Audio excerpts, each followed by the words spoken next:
Picture this.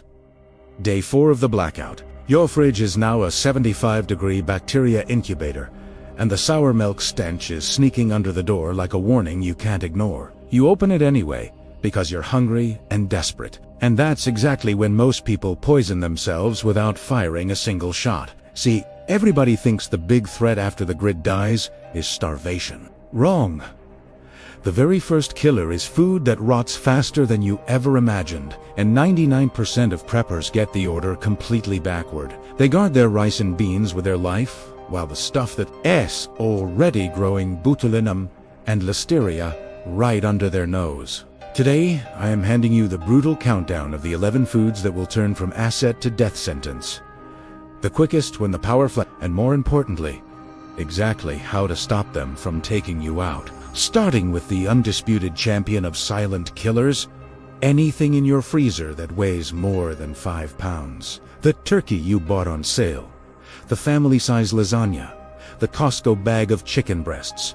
The moment the compressor stops, you've got about 4 hours before the core temperature creeps above 40 degrees Fahrenheit. After that, every hour multiplies bacterial growth exponentially. By hour 24, even if it still looks frozen on the outside, the middle is a warm Petri dish. Rule 1.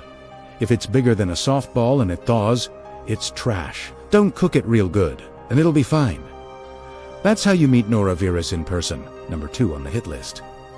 Dairy, especially milk, yogurt, and soft cheeses. Milk goes from sweet to chunky sour in less than a day at room temperature. The smell alone will make you gag, but the real danger is when it's only slightly off, and you convince yourself it's still coldish. Campylobacter and E. coli love that gray zone. Hard cheeses like cheddar or parmesan can hang on for weeks if you wax them or vacuum seal them now, but that brick of mozzarella, it's a slime factory by day 3. Third, and this one shocks people, deli, meats, and hot dogs. Nitrates buy you a little time, but once they hit 50 degrees, listeria laughs at nitrates. Ivy watched grown men in disaster zones slice open a pack of salami on day 5, because it was in the fridge, then spend the next week praying to the porcelain god while if you didn't pressure can it yourself, or it isn't.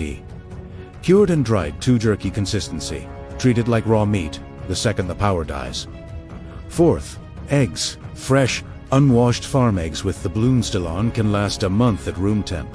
But every supermarket egg in America has been that removes the natural protective coating, so salmonella has a VIP pass. Once your fridge climbs above 45 degrees, you've got maybe 48 hours before the risk skyrockets. Crack one into a clear glass sieve. The yolk stands up proud and the white clings tight. You're probably safe. If it spreads like water and smells like a fart, dump it.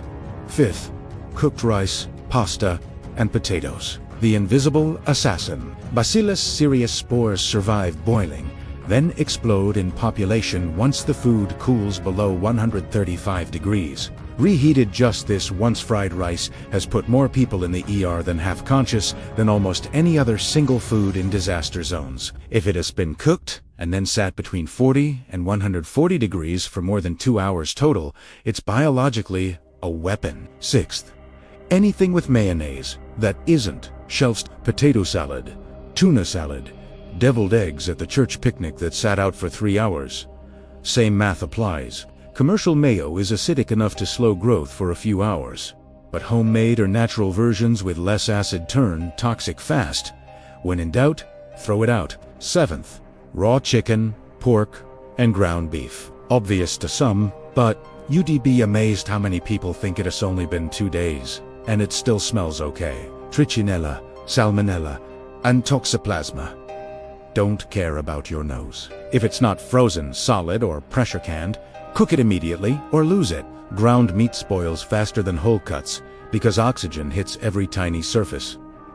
Eighth, fresh seafood. 12-hour death clock. Shrimp turns to ammonia soup. Fish eyes go cloudy, and Vibrio bacteria throw a party. If you're landlocked, this one's easy. If you're coastal and the power drops in July, kiss your freezer full of tuna goodbye, unless you've got a plan to smoke or salt it within hours. Ninth, cut leafy greens and berries, whole heads of lettuce last week's. But the moment you tear or slice, you've wounded the cells and released sugars, mold and E. coli. Go wild strawberries. Develop gray fuzz overnight. Once they're above 40 degrees, eat them first or dehydrate them now while you still have electricity. 10th, leftovers in general.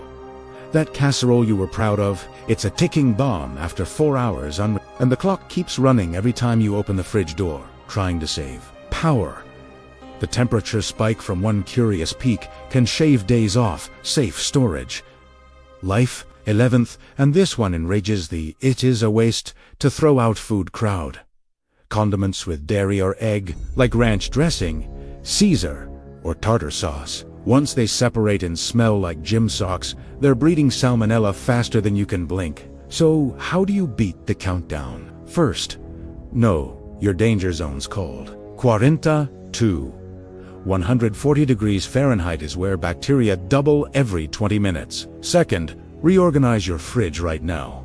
Raw meats on the bottom shelf in sealed containers, ready-to-eat foods up top.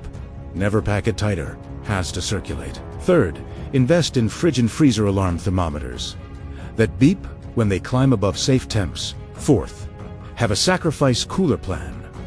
When the power dies, everything that will spoil fastest goes into a cooler with every frozen bottle of water you've ever been hoarding for exactly this moment. Fifth, learn pressure canning and water bath canning today, because a jar of home canned Chile lasts 5 years on the shelf and laughs at blackouts. Sixth, shift your shopping habits. Buy more shelf-stable proteins like tuna pouches, jerky, and peanut butter powder, less giant freezer bulk. Seventh, and this is the mindset shift that saves lives.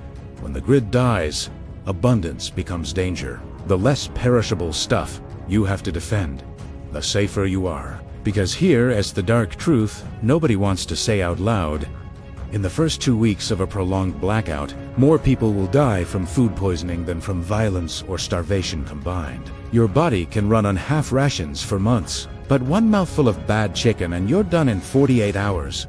No doctor, no 4 fluids, no mercy. So, tonight, before you raid the fridge for a midnight snack, open that door and look at everything inside with new eyes. Ask yourself, which ones would try to kill you on day 5? Then move the keepers to the pantry in can form and thank me when you still standing while everyone else is hugging the toilet, wishing for death.